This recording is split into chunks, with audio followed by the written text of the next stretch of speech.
Custody is awarded to the mother, the judge said without hesitation. They handed custody to a wealthy household without pause. By the way, where are you watching from? Tell me in the comments below. The judge cited stability, income, and opportunity while the maintenance worker father stood alone in a pressed courthouse uniform, dismissed as financially unfit and emotionally reactive. He didn't argue. He simply nodded and placed a sealed envelope on the bench. Minutes later, the courtroom would fall silent for a different reason. Because power looks different when truth finally speaks. Before I show you the exact moment when the judge opened that envelope and realized who she had just ruled against, the words echoed against polished oak and marble floors, sharp as a gavel strike even before the wood cracked. Caleb Mercer didn't flinch. He stood straight beside the defense table, hands folded in front of him, courthouse insignia stitched above his breast pocket like a reminder of where he belonged in the room's hierarchy. Across the aisle, Marissa Hale exhaled softly, relief loosening her shoulders. Her fiancé, Ethan Corvell, leaned closer to whisper something she didn't quite answer. Their attorney adjusted cufflinks that probably cost more than Caleb's monthly rent. Judge Adriana Vale continued reading her findings in a measured tone. The court finds that the child's best interests are served by a home environment that provides enhanced educational and international opportunities. International. The word hung there. Caleb felt it land, heavy but expected. He'd heard every argument already: financial projections, private school placements, relocation packages framed as privilege rather than distance. Stability, they called it. Security. A future. Not once did anyone say isolation. The gallery shifted in their seats. A woman near the back whispered, "Poor guy," before being hushed. The fluorescent lights above hummed faintly, almost louder than the murmurs. Judge Vale looked over her glasses. "Mr. Mercer, you will retain scheduled visitation pending compliance with relocation procedures." Relocation procedures. That meant passports, jurisdiction transfers, legal distance measured in thousands of miles. He nodded once. "Yes, Your Honor, no tremor, no protest. Just acceptance delivered in a steady baritone that surprised even the bailiff standing near the wall. Raymond Soto had seen fathers break in this room, shout, collapse, curse the system and storm out. This one didn't. He stood like a man who had already calculated the cost of this moment long before it arrived. The judge gathered her papers, signaling closure. That's when Caleb reached into the worn leather folder resting against his thigh. Not hurried, not theatrical. He stepped forward. The soft squeak of his work boots on polished floor carried farther than it should have. "Your Honor," he said quietly, holding out a sealed manila envelope, "if the court would enter this into record for immediate judicial review in the event custody was awarded." Judge Vale paused, pen hovering. The attorney on Marissa's side frowned. "Your Honor, we've concluded." "It's documentation already submitted," Caleb added evenly.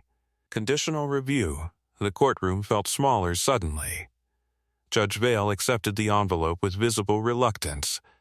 "This is highly irregular, Mr. Mercer." "Yes, ma'am."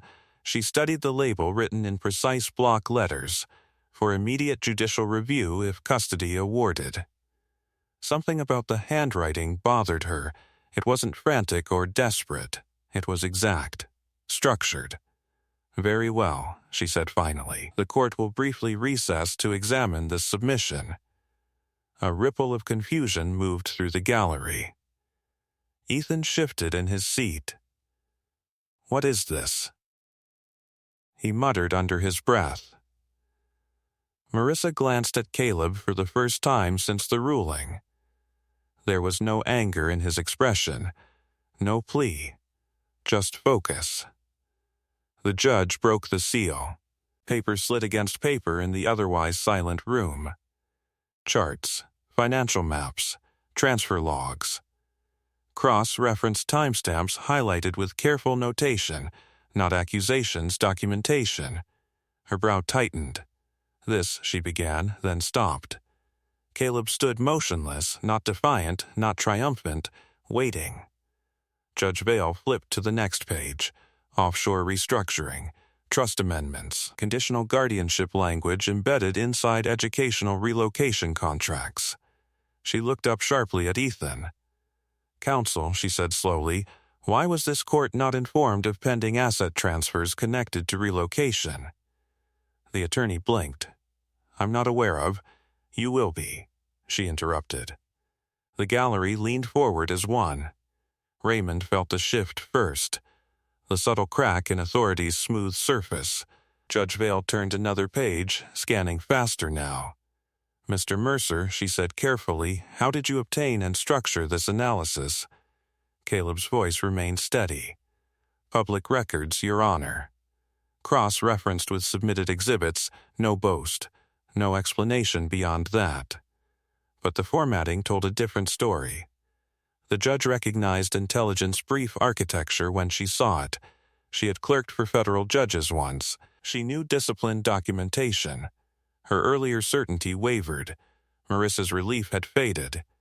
She looked from the documents to Ethan, whose jaw tightened in irritation rather than concern.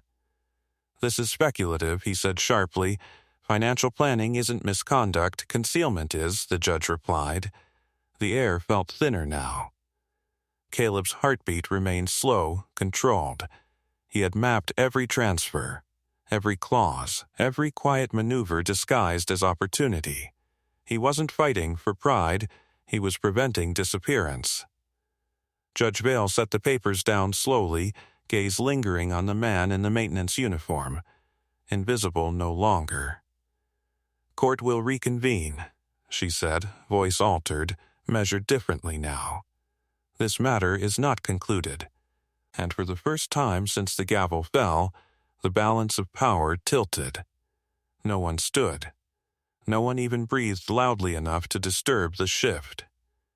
Judge Vale remained seated, fingertips resting on the stack of documents as though they might disappear if she lifted her hands.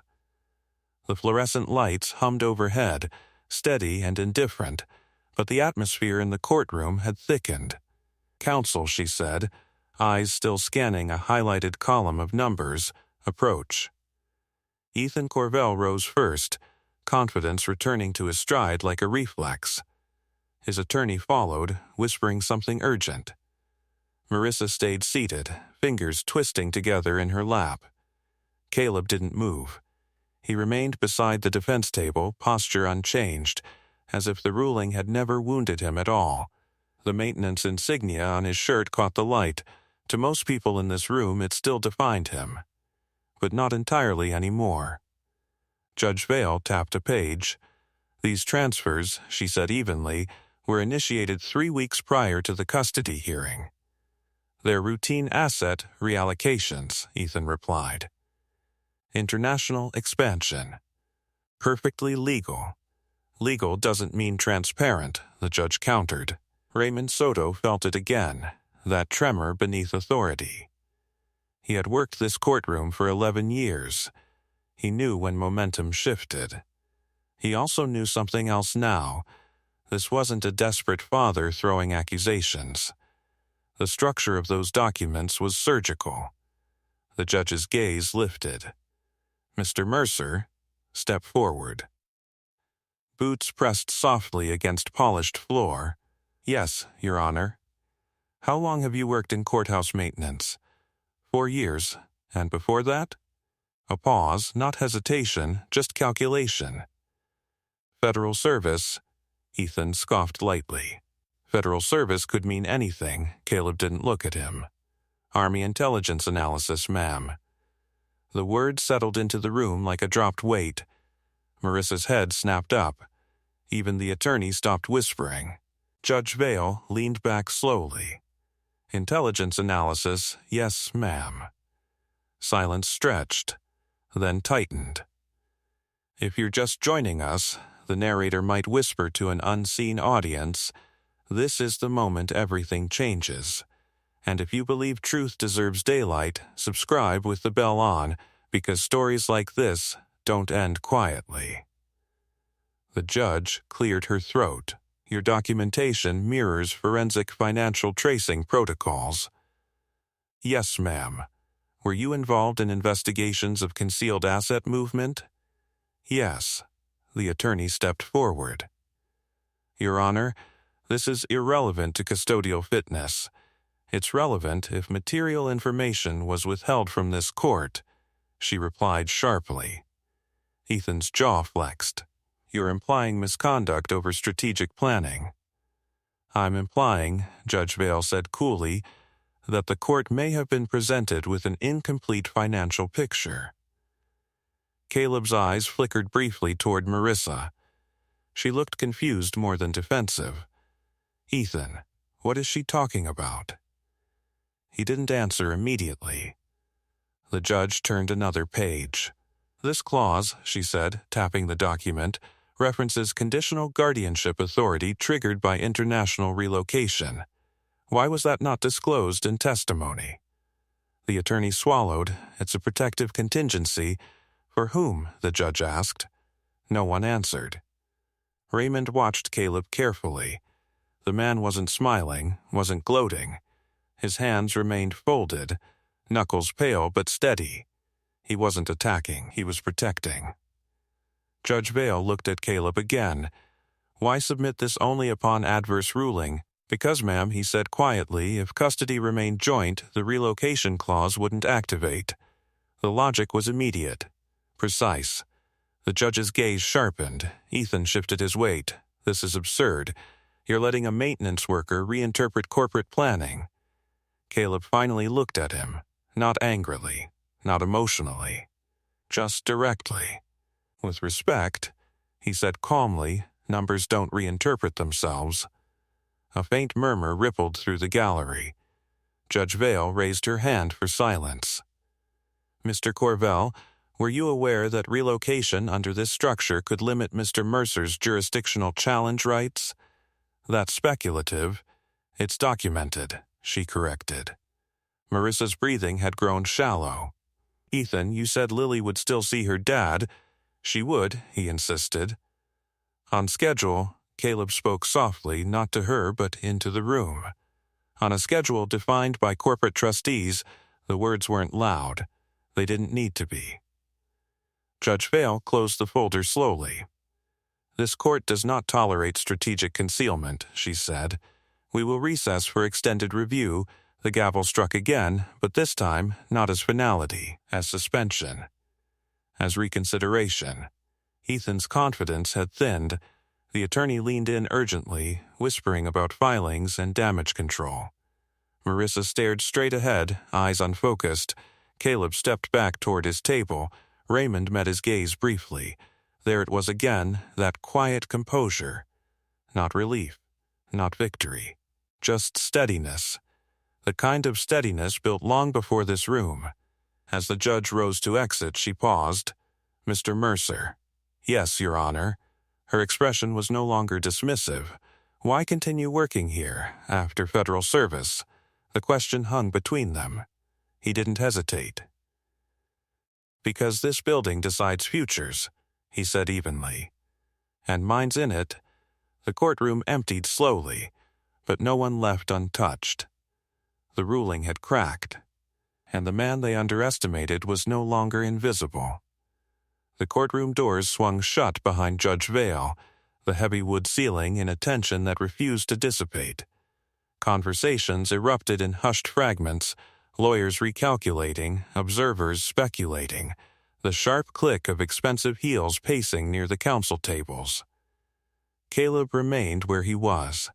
He didn't chase after the judge, didn't approach Marissa, didn't defend himself against the low murmur of intelligence drifting from the gallery. He simply exhaled once, slow and measured, like a man who had been holding oxygen in reserve. Marissa stood abruptly. Why didn't you tell me? She asked, voice unsteady. He turned toward her. Would it have changed anything? He replied quietly. Her lips parted, but no answer came. Ethan stepped between them, posture stiff. You built a narrative, he said, tone-edged. You're framing strategic investment like conspiracy. I built a timeline, Caleb corrected. That's different. Don't pretend you're some hero. Ethan snapped under his breath. You mop floors. The insult hung there, crude and simple. Caleb didn't react. He had heard worse in rooms that didn't have polished marble and American flags standing in corners. He had heard worse in briefings lit by a single flickering bulb while maps glowed red with coordinates that meant life or death. This was noise. Raymond approached slowly. They'll call you back in, he said quietly. I'll be here, Caleb answered. As the hallway thinned of spectators, Marissa lingered. Her eyes searched his face as if seeing him through new glass. You really did intelligence? She asked. Yes. For how long? Long enough. She crossed her arms, defensive but shaken. Why leave? He held her gaze not unkindly, because sometimes knowing too much costs more than staying quiet. The words weren't dramatic, they were factual. She remembered the year he'd come home different. Quieter. The medals boxed instead of framed. The promotion he declined without explanation. She had thought it was pride. Or burnout. She hadn't realized it was consequence. Ethan checked his phone aggressively, pacing. This doesn't prove misconduct, he muttered. It proves he can use spreadsheets. Caleb almost smiled at that. Spreadsheets. He remembered encrypted financial trails layered through shell corporations that funded insurgencies. He remembered tracking currency shifts across continents using nothing but timestamp discrepancies and shipment logs. He remembered the moment a superior officer leaned over his shoulder and said, "You see patterns most people miss." Patterns didn't care about income brackets. They cared about truth. The courtroom doors reopened with a muted groan. All parties, Raymond called, voice steady. They returned to their positions. Judge Vale entered last, expression altered, not softened, but sharpened. The kind of focus that came when a judge realized she might have missed something critical. She resumed her seat. This court has reviewed preliminary documentation, she began. The material raises significant concerns regarding transparency and conditional custodial authority. Ethan's attorney stood. Your Honor, relocation planning is not concealment. It becomes concealment when jurisdictional impact isn't disclosed, she replied. Her gaze moved to Caleb again. Mr. Mercer, your analysis references a triggered clause that limits contestation rights once relocation assets are transferred. Yes, ma'am. Explain. The room stilled. He stepped forward, voice calm. If primary custody is awarded and relocation funds are released, the trust structure shifts legal standing to international trustees. That delays any challenge by months, sometimes years. And during that delay, the child resides abroad under contractual guardianship. The words weren't emotional, they were procedural. Marissa's breath caught audibly. That's not what we discussed, she whispered toward Ethan. It's standard protection, he insisted, though the certainty had thinned. Judge Vale interlaced her fingers. Mr. Mercer, why not raise this during the hearing? Because without awarded custody, he said evenly, the clause remains dormant. Raising it prematurely would have allowed restructuring. The judge studied him for a long moment. You anticipated outcome, she said. Yes, ma'am. Not arrogance. Preparation. The courtroom air felt heavier now, weighted by the realization that this father had been 3 steps ahead, not out of manipulation but out of necessity. Judge Vale shifted slightly in her chair. You understand, she said carefully, that your current occupation led this court to assess financial capacity conservatively. Yes, ma'am. And yet your expertise suggests advanced analytical capability. He nodded once. Why maintenance work? A faint murmur stirred again. He answered without hesitation. Flexible hours. Proximity to what? She asked. To my daughter, silence landed hard, not dramatic silence, human silence. Judge Vale's jaw tightened subtly. She glanced down at the documents again, then at Ethan. "Mr. Corvell," she said coolly, "did you believe this court would not examine relocation contingencies? We provided all required disclosures." "Required," she echoed. "Not complete." The distinction was surgical. Raymond felt it in his chest. This wasn't just about paperwork anymore. It was about perception, about who gets believed, about which uniform earns respect. Judge Vale lifted the envelope again, as though reassessing the object itself. "A father in a maintenance uniform," she said quietly, almost to herself, anticipated systemic blind spots. Her eyes returned to Caleb. "You said this building decides futures." "Yes, ma'am. And today," she continued, voice measured, "it may have nearly misjudged one. The shift wasn't victory yet. But it was movement. And movement, in rooms like this, was everything." Judge Vale set the envelope down with deliberate care, as though its weight had changed. The courtroom remained seated, no one daring to assume adjournment this time. Even the air conditioning seemed to hum more cautiously. "This court will hear further clarification," she said. "Mr. Corvell, you may respond directly." Ethan rose slowly. The polish hadn't left him, but something underneath had shifted. "Your Honor, international relocation was presented transparently. The trust restructuring is protective, not restrictive." "Protective for whom?" she asked again. "For Lily's financial security." Caleb didn't look at him. He focused on the judge, hands loosely clasped behind his back. Judge Vale leaned forward. "Your documentation indicates that once the educational trust activates, contestation requires filing in an overseas jurisdiction." "Yes, ma'am," Caleb confirmed.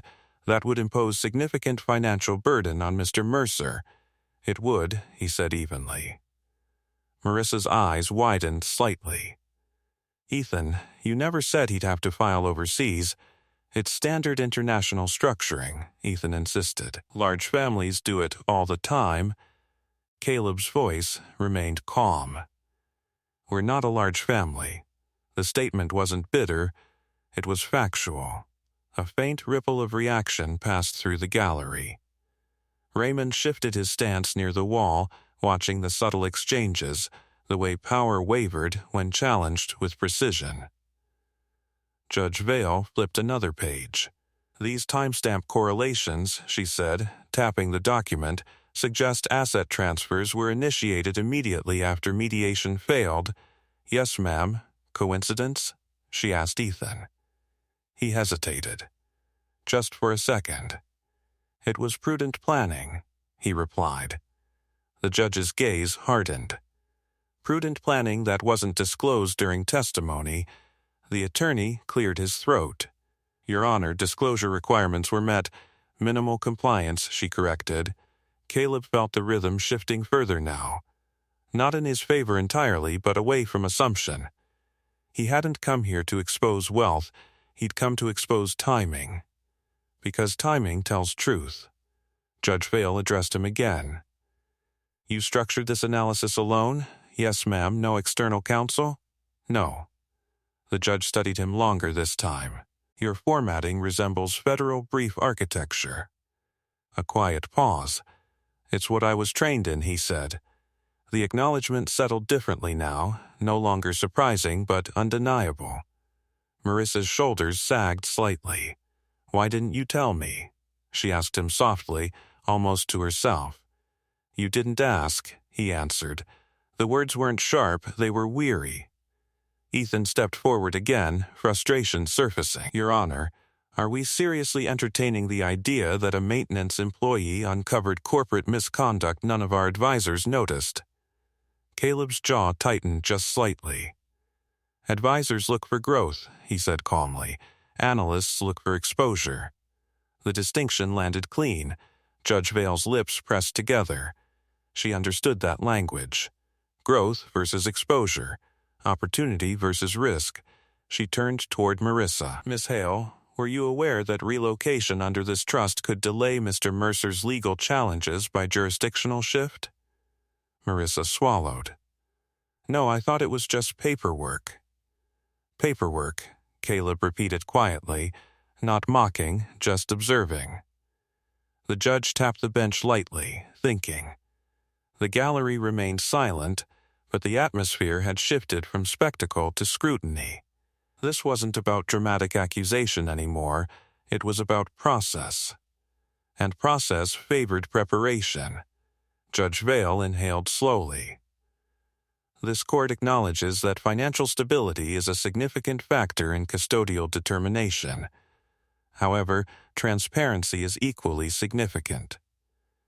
Ethan opened his mouth, but she raised a hand. I am not concluding misconduct, she said firmly. I am recognizing omission.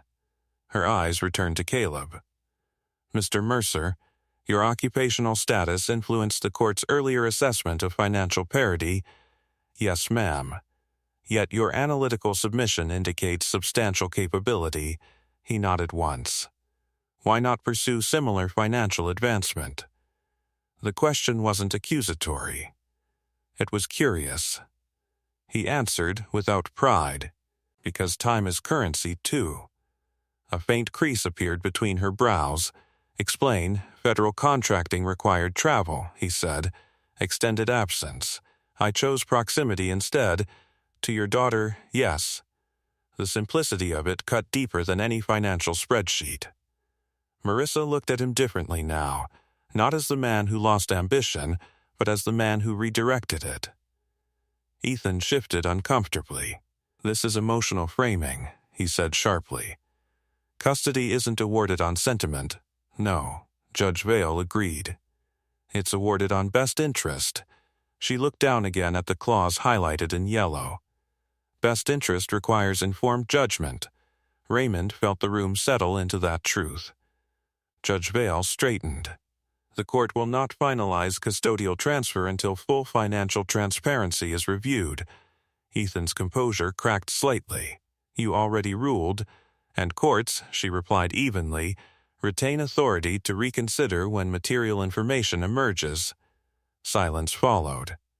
Caleb felt neither triumph nor relief, only vigilance. The door had opened a fraction, that was all. Judge Vale glanced once more at the envelope, a father in a maintenance uniform. She said quietly, almost reflective, anticipated structural blind spots. Her eyes met his. This court will not ignore them. The gavel did not fall this time. Instead, the ruling hovered, suspended between assumption and correction. And for the first time since entering this room, Caleb allowed himself the smallest shift in breath. Not victory, but possibility. The courtroom didn't erupt. There was no applause, no audible gasp, just the quiet scrape of chairs and the low murmur of legal recalibration. Judge Vale remained seated, reviewing the envelope again as though rereading it might reveal something she'd missed the first time. Caleb stayed where he was. Across the aisle, Ethan leaned toward his attorney, whispering sharply. We can restructure, amend the trust. Clarify intent, you can try, the attorney muttered back, tension bleeding into his tone. Marissa looked between them, unsettled. Restructure what? She asked under her breath. No one answered her directly. Judge Vale finally looked up. This court will require full disclosure of all trust documents, transfer schedules, and international jurisdiction agreements within 48 hours. Ethan stiffened. That's excessive. It's necessary, she replied evenly. Caleb felt the rhythm tightening again, not chaotic but precise. Every movement now would be scrutinized, every filing examined, and that was exactly where he needed this to go. Mr. Mercer, the judge continued, you indicated awareness that raising this concern earlier would allow restructuring. Yes, ma'am, you believed custody would be awarded to Miss Hale, yes, and you prepared for that outcome, yes, there was no bravado in the admission. Judge Vale's eyes narrowed slightly, not in suspicion but in recalibration. You anticipated this court's reasoning. I anticipated emphasis on income disparity, he corrected gently. The gallery shifted again. Raymond watched the judge absorb that, emphasis on income disparity, not accusation, observation. Ethan exhaled sharply. You're letting him turn socioeconomic bias into leverage. Judge Vale's gaze cut toward him. I don't appreciate the implication. Caleb remained silent. The fluorescent lights hummed overhead. A distant door closed somewhere down the corridor. The building carried on, unaware that one courtroom had tilted. Marissa finally spoke, voice unsteady. Is Lily at risk? The question landed heavier than any financial clause. Caleb turned toward her slowly. Not yet, Ethan scoffed. There is no risk. The delay clause creates risk, Caleb replied calmly. Distance compounds it. Marissa's breathing grew shallow again. Judge Vale interjected. Miss Hale, this court is not alleging harm. It is evaluating procedural transparency, but the seed had been planted. Transparency. Not wealth, not prestige, transparency. Caleb felt the strategy unfolding exactly as he'd mapped it. Public exposure wasn't about humiliating anyone. It was about forcing documentation into daylight. And daylight makes patterns visible. If you're still watching, this is where things shift. Where truth stops whispering and starts being recorded. Subscribe with the bell on, because the next step changes everything. Judge Vale lifted the envelope once more. Mr. Mercer, your analysis references secondary beneficiaries not disclosed during testimony. Yes, ma'am. Ethan's attorney stepped forward quickly. Those beneficiaries are passive stakeholders. Passive, Caleb echoed softly. Until activation, Judge Vale glanced at the highlighted section again. Activation occurs immediately upon relocation? Yes. And at that point, she continued, guardianship oversight expands beyond maternal authority? Yes. Marissa blinked rapidly. What does that mean? It means, Caleb said carefully, decision-making could involve trustees outside your direct control. Her head turned toward Ethan, confusion sharpening. You told me it was just a college savings structure. It is, he insisted. With protective oversight, protective from who? She asked. The silence that followed answered more than words could. Judge Vale closed the folder decisively. This court will issue a temporary stay on relocation proceedings pending full evidentiary review. The statement hit the room like a contained explosion. Ethan's composure fractured. You can't. I can, she interrupted. And I will. Raymond felt it fully now, the inversion. The maintenance worker wasn't fighting for recognition anymore. He had already earned it. The conversation had shifted from whether he was fit to whether the relocation was. Caleb didn't smile. He didn't relax. He simply nodded once. Judge Vale studied him again. You understood this could unfold publicly. Yes, ma'am. And you chose that. Yes, why? He answered without pause. Because private objections disappear, the truth of that settled deep. Marissa lowered herself slowly into her chair. Ethan ran a hand through his hair, controlled polish cracking into visible irritation.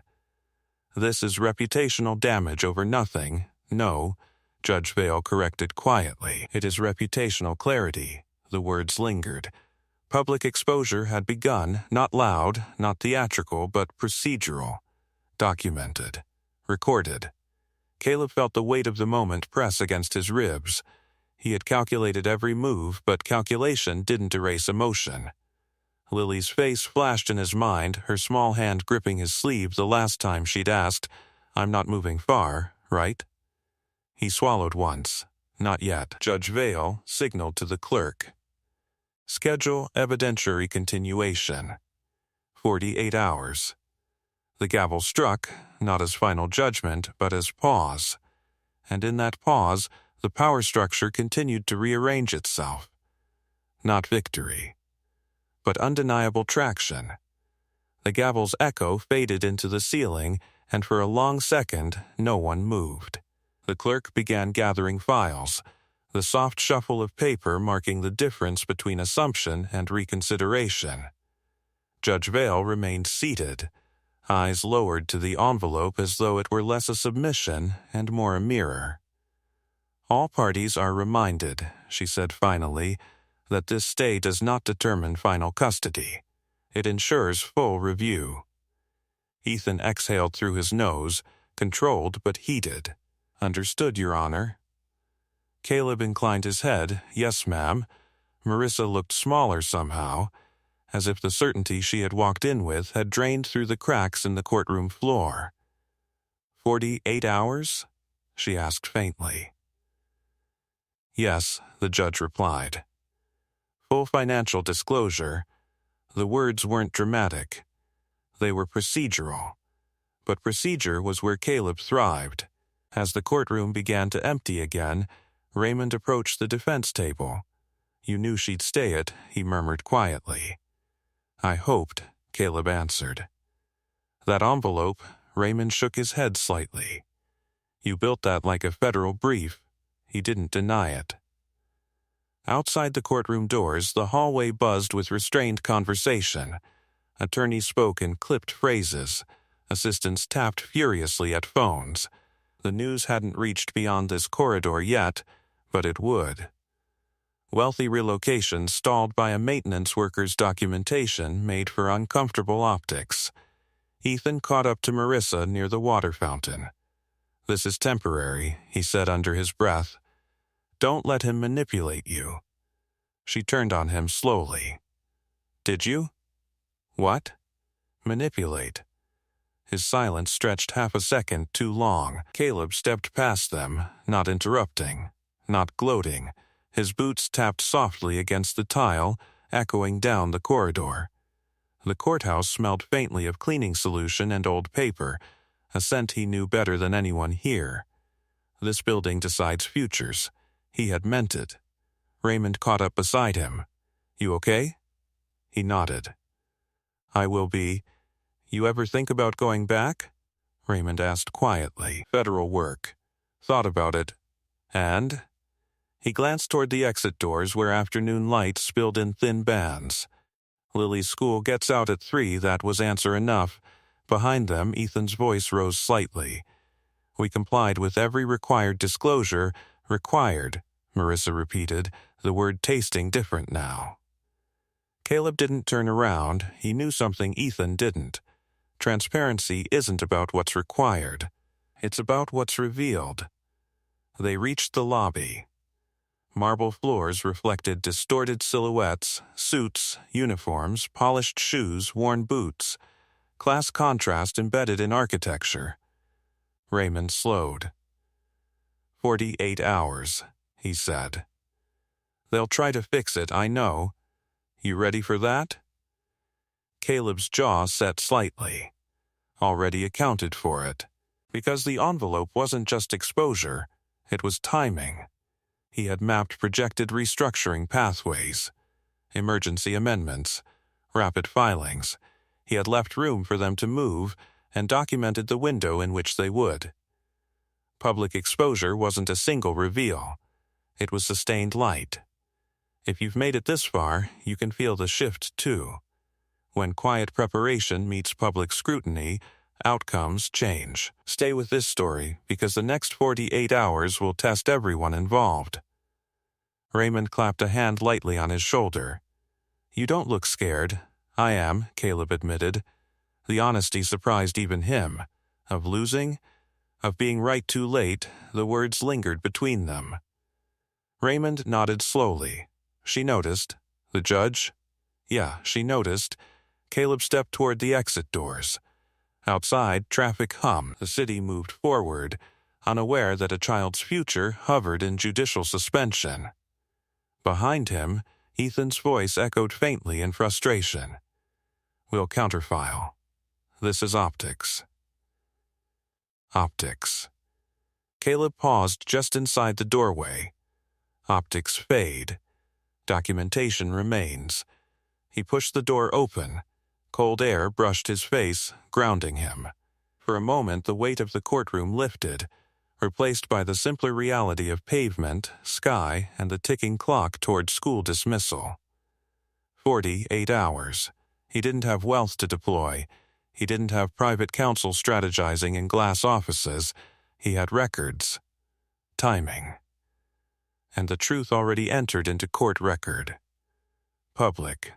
Permanent. Poetic justice doesn't announce itself with applause. It builds quietly until the very tools used to dismiss you become the instruments that correct the record. Caleb descended the courthouse steps, shoulders squared, not in triumph, but in readiness. Behind him, through thick stone walls and polished wood, the system recalculated. And this time, it would have to account for him. 48 hours later, the courtroom felt different before anyone even spoke. The air carried anticipation instead of assumption. Reporters hadn't flooded the halls, this wasn't that kind of spectacle, but word had traveled through legal corridors. A relocation trust, a state custody order, a maintenance worker with federal-grade documentation. Judge Adriana Vale entered with sharper posture than before. "All parties present?" she asked. "Yes, Your Honor," the attorneys answered in near unison. Caleb stood at his table, hands resting lightly on the folder he'd carried back in, thinner this time. He had not over-prepared. Overreach could fracture credibility. Precision mattered more. Marissa avoided looking at him. Ethan did not. Judge Vale adjusted her glasses. The court has reviewed supplemental filings submitted within the mandated period. She paused deliberately. The amended trust structure was filed yesterday at 4:12 p.m. A flicker crossed Ethan's face. As anticipated, the judge continued. The restructuring attempts to remove delayed contestation language, Caleb didn't move. But Raymond, standing near the side wall, noticed the faint tightening at the corner of his jaw. Anticipated. Judge Vale lifted another document. However, Mr. Mercer's initial submission included projected amendment timelines based on historical restructuring behavior. Murmurs rippled faintly. The judge placed both stacks side by side. The timestamp patterns align. Ethan shifted. "We're being penalized for compliance. You're being examined for sequencing," Judge Vale corrected. Caleb's voice remained steady when she addressed him. "Mr. Mercer, you included predictive modeling in your original envelope." "Yes, ma'am." "You expected corrective filing within 48 hours." "Yes." "And you documented the window in which it would occur." "Yes." The room absorbed the pattern. This wasn't reactive suspicion. It was calculated exposure. Ethan's attorney stepped forward. "Your Honor, predictive modeling does not equal misconduct." "No," she agreed, "but it reveals intent, silence." Marissa finally spoke, her voice thinner than before. "Ethan, why didn't you just disclose everything?" "It wasn't required," he snapped, irritation cracking through. Caleb looked down briefly. There it was again. Required. Judge Vale leaned back slightly. Family court is not a negotiation chamber for minimal compliance. Her gaze moved to Caleb. "You anticipated restructuring because you've seen this behavior before." "Yes, ma'am." "In what capacity?" "Financial concealment investigations." The word concealment hung heavier now. Ethan exhaled sharply. "This is narrative framing." "It's pattern recognition," Caleb replied calmly. The distinction settled across the room like dust after impact. Judge Vale tapped the bench once, softly. "Mr. Corvell, your amended filing attempts to neutralize delayed contestation. Why was it structured that way initially?" "It was strategic asset protection," he said. "For whom?" she asked again. "For Lily." Caleb's voice entered, measured. Then full transparency wouldn't have been a risk. The simplicity of that logic tightened the atmosphere further. Judge Vale studied the documents in silence for several seconds. The ticking clock above the rear exit seemed louder than usual. "This court acknowledges," she said slowly, that financial sophistication alone does not determine custodial integrity. Her eyes lifted. However, strategic omission does undermine credibility. Marissa inhaled sharply. Ethan stiffened. Are you suggesting? I am stating, she interrupted, that the court's initial ruling was issued without material visibility into custodial relocation consequences. The acknowledgement landed. Not apology. Recognition. Raymond felt something shift permanently then, not just in the case, but in perception. The maintenance worker had not embarrassed the court. He had forced it to see. Judge Vale turned again toward Caleb. You understood that public record would protect this analysis, yes, ma'am. You chose to let the ruling occur before submitting it, yes. Why accept temporary loss? His answer came without hesitation. Because irreversible relocation is harder to unwind than temporary custody, the courtroom absorbed that. It wasn't defiance, it was strategy. Ethan ran a hand across his face, frustration visible now. So what, this becomes a trial about my finances? No, Judge Vale said evenly. It becomes a review of best interest. Her gaze softened just slightly toward Marissa. Miss Hale, were you aware that trustees could exercise oversight beyond your unilateral control? Marissa shook her head slowly. No. The admission cracked something in the room. Judge Vale folded her hands. This court will convert temporary stay into provisional primary custody retention with Mr. Mercer pending full evidentiary hearing. The words fell like controlled thunder. Ethan's composure fractured. That's outrageous. It's precautionary, she replied. Marissa blinked rapidly, tears threatening but restrained. Caleb didn't exhale this time. He simply absorbed it. Not triumph, not relief, movement. Public exposure had done what it was meant to do, not destroy wealth, not humiliate status, but illuminate blind spots. Judge Vale lifted the envelope once more. Mr. Mercer, she said quietly, this court misjudged surface indicators. He met her gaze.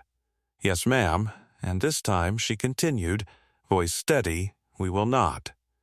The words lingered in the courtroom like a recalibrated compass. No applause followed, no visible celebration. Just the quiet hum of a system correcting its own balance. Ethan stood rigid beside his counsel table. You're reversing custody based on speculation, he said, voice controlled, but fraying at the edges. I am adjusting custody based on incomplete disclosure, Judge Vale replied. There's a difference. Caleb remained still, hands resting lightly against the edge of the table. He didn't look at Ethan, he didn't look at the gallery. His focus remained on the bench, where decisions hardened into reality. Marissa's voice trembled. So, Lily stays with him? For now, the judge answered. Pending full evidentiary hearing, for now, Ethan repeated sharply. Yes, Judge Vale said. For now is enough to ensure oversight. The gavel struck once, not to close, but to formalize. Raymond felt the vibration travel through the wooden rail near his post. He had witnessed custody reversals before. They were rarely clean, rarely calm. This one felt surgical. Public. Documented. Corrected. Ethan leaned toward his attorney. We appeal. You can file, the attorney muttered quietly. But optics aren't on our side. Optics again. Caleb finally allowed himself a breath that reached deeper into his lungs. Judge Vale looked toward him. Mr. Mercer, provisional primary custody retention does not absolve you of review. I understand, ma'am. You will submit financial disclosures as well, yes. No special treatment. I'm not asking for any. Her gaze held his a moment longer. I'm aware, she said. The statement was small. But it mattered. If you've been following this story, this is where truth becomes undeniable. Subscribe with the bell on, because what happens next proves why quiet preparation always outlasts loud power. Marissa wiped at her eyes quickly, frustrated at herself. I didn't know, she said toward Caleb. About the trustees? I know, he replied gently. Ethan stiffened at that exchange. You're painting me like some villain. No, Caleb answered calmly. Just incomplete. The precision of that word struck harder than accusation. Judge Vale gathered her files. This court will schedule a comprehensive evidentiary hearing within 14 days. Until then, relocation proceedings are suspended. 14 days. Time. Time had been the currency he chose years ago when he walked away from federal contracting and its travel-heavy promotions. Time to attend school pickups, time to be reachable, time to build trust. Now time worked in his favor. Ethan stepped forward one last time. Your Honor, this damages reputations. Judge Vale's expression didn't waver. Reputations recover, children's futures do not. Silence swallowed the room. Raymond watched the shift in posture across the gallery. Observers who had once glanced at Caleb with passing sympathy now looked at him differently, not as a man rescued by chance, but as someone who had calculated, prepared, and executed without theatrics. Public exposure had completed its first arc. Not humiliation, illumination. Judge Vale rose from the bench. Court is adjourned. The gavel struck firmly. This time it felt final. People stood slowly, papers shuffled, chairs scraped. Ethan gathered his documents sharply, jaw tight.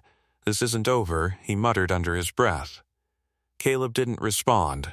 He wasn't fighting Ethan anymore. He was fighting timelines. Marissa approached him hesitantly. Can we talk later? About Lily? Yes, he said. There was no triumph in his tone, only steadiness. She nodded faintly and walked away, shoulders no longer squared in certainty. Raymond stepped beside Caleb as the room emptied. You just flipped the whole board, he murmured. No, Caleb corrected quietly. Just leveled it. Raymond studied him. You don't look happy. I'm not, he admitted. Why not? Because provisional isn't permanent. The honesty hung between them. Public exposure had opened the door. Poetic justice had begun its inversion. The man dismissed for mopping floors had forced a federal-level financial review inside family court. But the hearing ahead would be exhaustive. He couldn't afford missteps. As he stepped away from the defense table, Caleb glanced once more at the bench where Judge Vale had sat. The envelope remained on the clerk's desk, archived now. Permanent record. He turned toward the exit, boots tapping against marble that had once reflected only imbalance. Now they reflected something else. Correction in motion. And this time, the system was watching him not as a maintenance worker, but as a father who had refused to disappear. The hallway outside the courtroom felt narrower than before, as if the walls themselves were adjusting to what had just occurred. Conversations unfolded in careful tones. Attorneys recalculated strategy mid-stride. Assistants moved quickly, whispering into phones about provisional retention and evidentiary scheduling. Caleb walked steadily through it. No rush, no visible emotion. Ethan caught up near the elevators, anger sharpened into something colder. You think this makes you righteous? He asked quietly. Caleb pressed the elevator button. No. You embarrassed us. I documented you. The distinction landed clean. The elevator doors slid open with a metallic sigh. They stepped inside, Ethan, Caleb, and silence compressed between mirrored walls. You could have talked to us, Ethan muttered. I did, Caleb replied calmly. In mediation. You didn't mention jurisdictional traps. They weren't active yet, Ethan scoffed. You're twisting semantics. Timing, Caleb corrected. Not semantics. The elevator hummed downward. When the doors opened into the lobby, reporters weren't waiting, but observers lingered.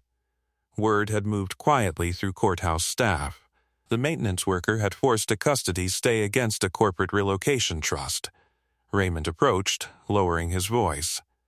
Finance review units already requesting copies. Good, Caleb said.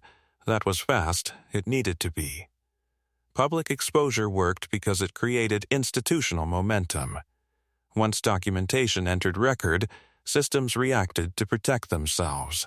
And self-protection often aligned with truth. Marissa stepped into the lobby a few seconds later, slower now.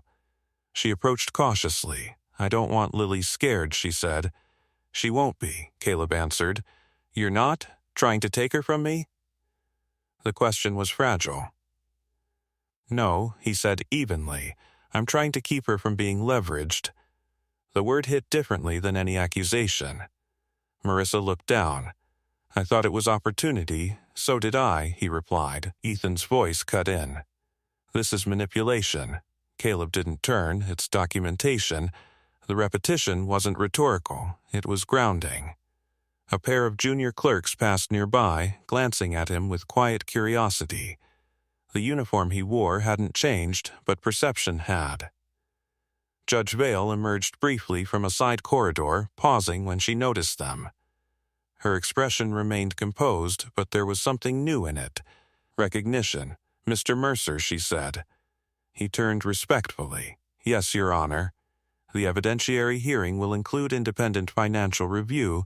Yes, ma'am. You'll be expected to testify under oath regarding your predictive modeling, I understand. Her gaze lingered a moment longer. You were prepared for that? Yes, good. She nodded once and moved on. Ethan watched the exchange with visible irritation. You turned her? No, Caleb replied. She turned herself. The elevator doors closed again behind another departing group. Raymond leaned closer. Finance review means they'll dig deep, that's the point. You realize if they don't find concealment, they'll still find sequencing, Caleb said quietly. Timing was everything. He had not accused Ethan of fraud. He had exposed omission and predictive restructuring behavior. Even if the trust complied after amendment, the original intent would remain documented, and intent mattered in family court. Marissa stepped back slightly. I need time, she said. You have it, Caleb answered. That was the inversion no one had expected. The man who supposedly lacked resources had bought time. Ethan straightened his jacket sharply. This hearing won't go the way you think. Caleb met his gaze evenly. It already has, not victory, trajectory. As Ethan walked away, frustration visible in every rigid step, Raymond exhaled slowly. You didn't raise your voice once. I didn't need to. You ever get tired of being calm? He paused. Yes. The honesty surprised Raymond again, but anger's expensive, Caleb added quietly. I spent carefully. The lobby doors opened automatically, cool air brushing against them. Outside, the city carried on, traffic lights cycling, pedestrians crossing, lives continuing without awareness that a custody case had quietly shifted judicial awareness. Raymond studied him. 14 days. Yes, you ready? I've been ready. Public exposure wasn't a single moment. It was sustained presence under scrutiny. He would testify. He would explain predictive modeling. He would withstand cross-examination designed to diminish his occupation and inflate his past. And he would remain steady. Because steadiness unsettled arrogance more than outrage ever could. As he stepped onto the courthouse steps, his phone vibrated in his pocket. A message from Lily's school dismissal at 3 p.m. He glanced at the time. Still enough. Time. The currency he chose. Behind him, through layers of stone and glass, the system recalibrated further. Finance units preparing review, clerks flagging amended filings, schedules adjusting. The envelope had not just delayed relocation, it had triggered institutional memory, and institutions, once reminded of oversight risk, rarely ignore it twice. Caleb descended the steps with measured pace. 14 days until full hearing. 14 days for truth to harden into record.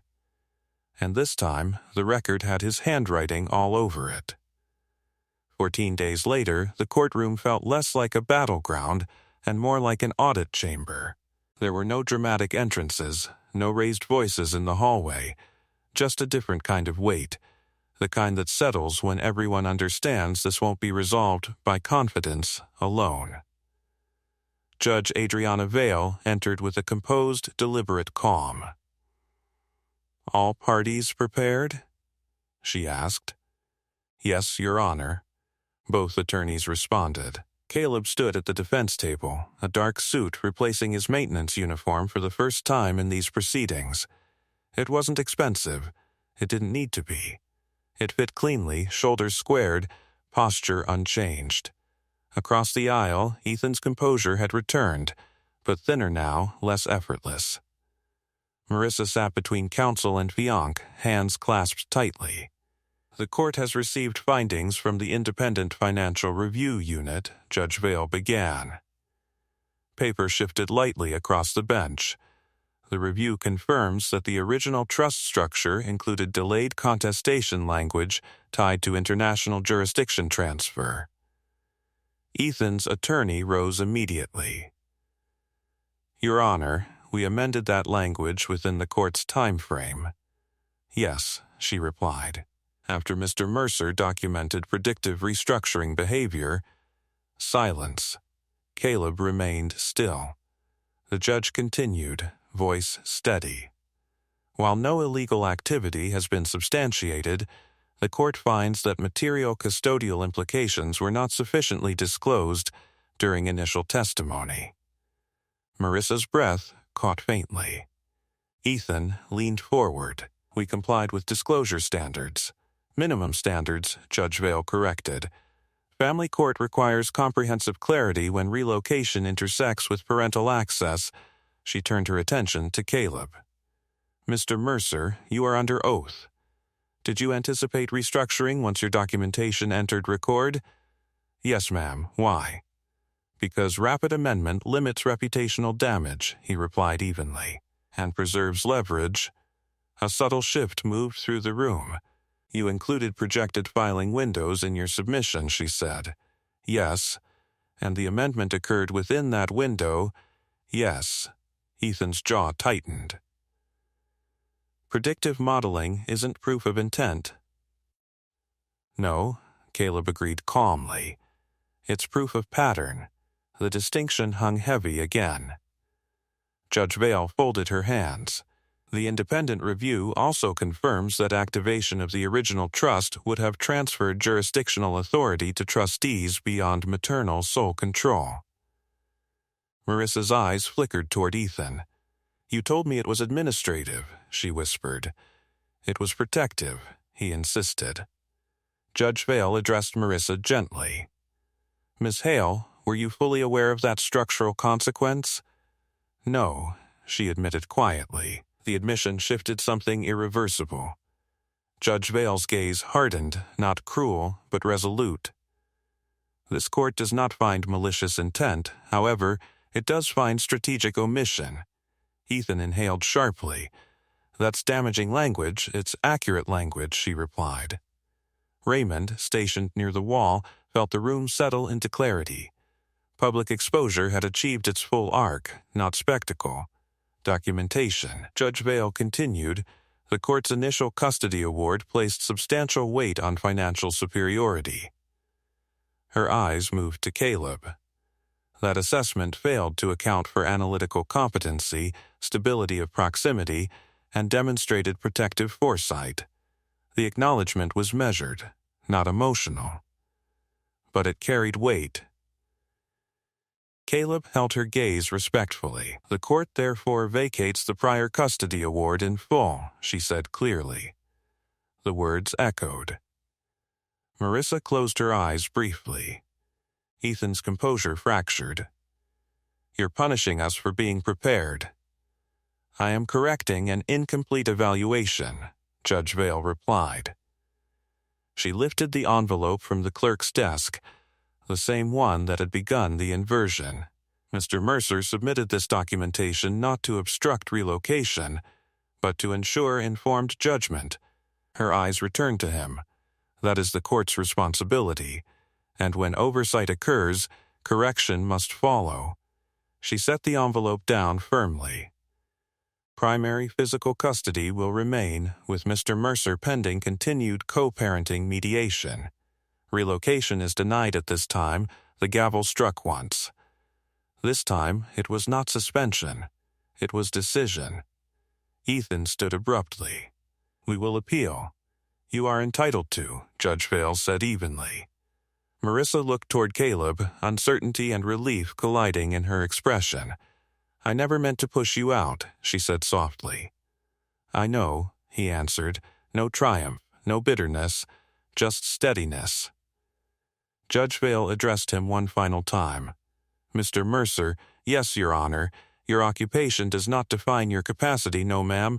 A faint pause, and this court acknowledges its earlier presumption. It wasn't an apology. It was institutional humility. Raymond felt the shift fully then, the poetic justice of it. The man dismissed for mopping floors had forced a systemic recalibration without shouting, without posturing. Just preparation. Ethan gathered his papers stiffly, frustration visible in every movement. Marissa remained seated a moment longer, absorbing the weight of what had changed. Caleb did not smile. He simply exhaled once. Victory had not been explosive. It had been procedural. And in rooms like this, procedure outlasts pride. The courtroom emptied slowly after the ruling, but the atmosphere didn't snap back to normal. It lingered, like dust still settling after something structural had shifted. Attorneys spoke in lower tones. The clerk handled the envelope with unusual care before placing it into the official archive tray. Permanent record. Caleb remained standing a moment longer than necessary. Across the aisle, Ethan's frustration had hardened into something colder. Calculation for appeal, no doubt. He adjusted his jacket sharply, leaned toward his attorney, and muttered, "We'll challenge jurisdictional reasoning." "You can try," the attorney replied quietly. But the judge built a careful record. That was the point. Marissa approached slowly once Ethan stepped away to make a phone call. She didn't carry the same certainty she had weeks ago. The confidence that money guarantees outcomes had cracked. "I didn't know about the trustees having that kind of reach," she said softly. "I believe you," Caleb replied. Her eyes searched his face. "You could have humiliated us." He shook his head slightly. "That wasn't the goal." Then what was? To keep Lily from becoming leverage. The word lingered again. Heavy, but honest. Marissa nodded faintly, absorbing it. "I thought more resources meant more security. Sometimes," he said gently, "it means more layers." She exhaled slowly, glancing toward the bench where Judge Vale had exited moments before. "She looked different today. She was," he answered. Across the room, Raymond approached, hands resting casually at his belt. "That was clean," he said under his breath. "You didn't scorch anything. Didn't need to," Caleb replied. "Judge built the correction herself," Raymond added. Caleb nodded once. "That's how it holds." Poetic justice had never been about revenge. It was about inversion. The very criteria used to diminish him, financial disparity, occupational optics, had been re-examined under the light of documented foresight. Judge Vale re-entered briefly from chambers, signaling to the clerk. She paused when she noticed Caleb still near the defense table. "Mr. Mercer," she said. He turned. "Yes, Your Honor." Her tone carried no defensiveness now, only professional clarity. This court's responsibility is impartial evaluation. Sometimes that requires reassessment. "Yes, ma'am. You conducted yourself with restraint. It wasn't personal." A faint pause crossed her expression. "It often feels personal in family court," she said quietly. He considered that, "I know." Her gaze softened just slightly, not in favoritism but in acknowledgement. Ensure co-parenting remains collaborative. I will. She nodded once and stepped away. Raymond let out a slow breath. That's as close to institutional humility as I've ever seen. Caleb allowed the smallest shift in posture, shoulders easing, tension releasing incrementally, not triumph. Resolution. Outside the courtroom doors, the corridor felt different than it had weeks ago. Clerks who once passed him without notice now offered small nods. A junior attorney glanced at him with quiet respect rather than assumption. Perception had recalibrated. But he understood something important. Perception is temporary. Record is permanent. Marissa lingered near the exit. We'll figure out school schedules, she said softly. And holidays, yes, he replied. Her voice trembled slightly. I don't want Lily thinking we're enemies, we're not, he said calmly. Ethan returned, jaw tight. This isn't finished. Caleb met his gaze without hostility. It doesn't have to be a war. Ethan didn't respond. He turned away sharply, pride bruised but not broken. Raymond watched him go. You think he'll appeal? Probably. You ready for that? Caleb exhaled slowly. Preparation doesn't stop. The envelope had done its work. Public exposure had forced transparency. Poetic justice had inverted the imbalance. But fatherhood wasn't a courtroom performance. It was consistency. As he stepped toward the courthouse exit, sunlight spilled across the marble floor in thin gold streaks. His reflection moved across it, no longer dwarfed by suits and polished shoes, just steady. Raymond walked beside him to the steps. You ever think about what would have happened if you hadn't submitted that? Yes. And? She would have been gone before I could challenge it. The simplicity of that truth carried more weight than any legal argument. At the base of the steps, traffic moved in steady rhythm.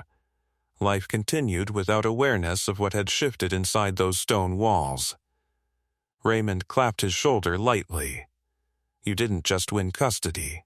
No, Caleb said quietly. You reminded the system to look twice. He considered that. Maybe that was the ripple effect. Not wealth defeated, not status humiliated, just oversight corrected. He checked the time on his phone. School dismissal approaching. He stepped away from the courthouse, not as a maintenance worker dismissed by income disparity, but as a father whose steadiness had rewritten the narrative. The courthouse doors closed behind him with a muted thud, sealing in weeks of tension, filings, and recalculations. Outside, the late afternoon sun stretched across the pavement in long amber streaks. Traffic moved steadily. A bus sighed to a stop at the curb. Life continued, unaware that inside those walls a quiet correction had taken place. Caleb descended the steps without rushing. He didn't feel taller. He didn't feel vindicated in some cinematic way. He felt responsible. Across the street, he paused briefly, glancing back at the stone facade. The same building where he replaced light fixtures and polished floors. The same corridors where attorneys once walked past him without eye contact. The same courtroom where a single envelope had shifted perception. Power looks permanent from the outside, until documentation forces it to reconsider. His phone vibrated gently in his palm. School dismissal reminder. He exhaled slowly and started toward his truck, boots steady against concrete. The engine turned over with its familiar low rumble. No luxury vehicle, no polished emblem. Just reliability. As he drove, his mind replayed the moment Judge Vale had said the words, vacates the prior custody award in fall. Not loudly, not emotionally, but definitively. Poetic justice hadn't come with applause.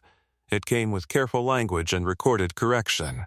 The very factors used to diminish him, income disparity, occupational optics, had been examined under a different lens.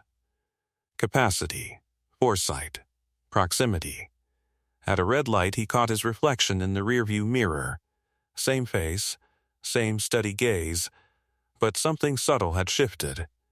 He was no longer invisible inside the system. He was documented. The school parking lot buzzed with familiar chaos, parents waving, children running, backpacks bouncing against small shoulders. Caleb stepped out of the truck just as the doors opened.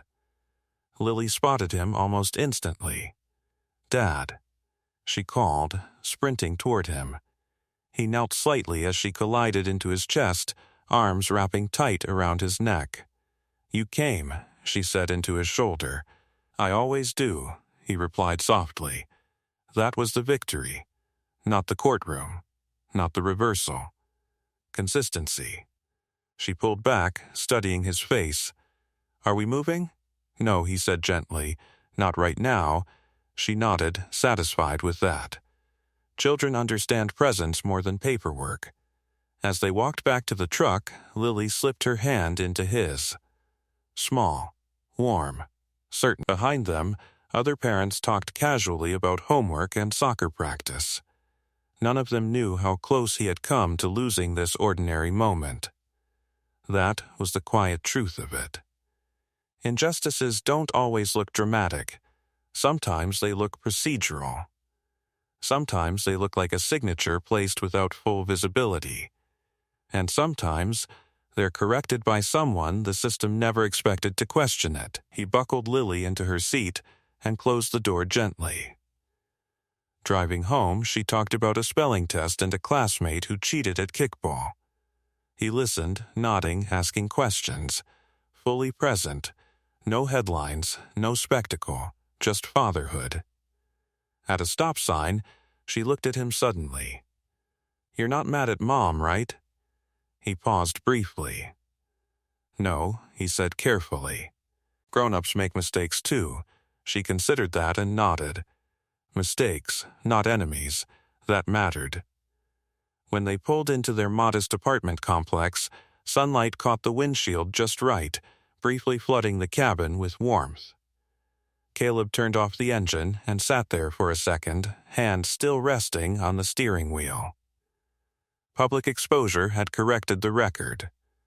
Poetic justice had inverted assumption, but the real victory sat beside him, swinging her legs and humming absent-mindedly. Power isn't always loud. Sometimes it's patient. Sometimes it wears a maintenance uniform and studies patterns while others underestimate it. He stepped out, opened Lily's door, and walked with her toward the building entrance. Before we close this story, tell me, what injustice should we tackle next? Subscribe, and don't miss our next story, Single Mom Denied Loan, until the banker opened her old file. Trust me, you'll feel it.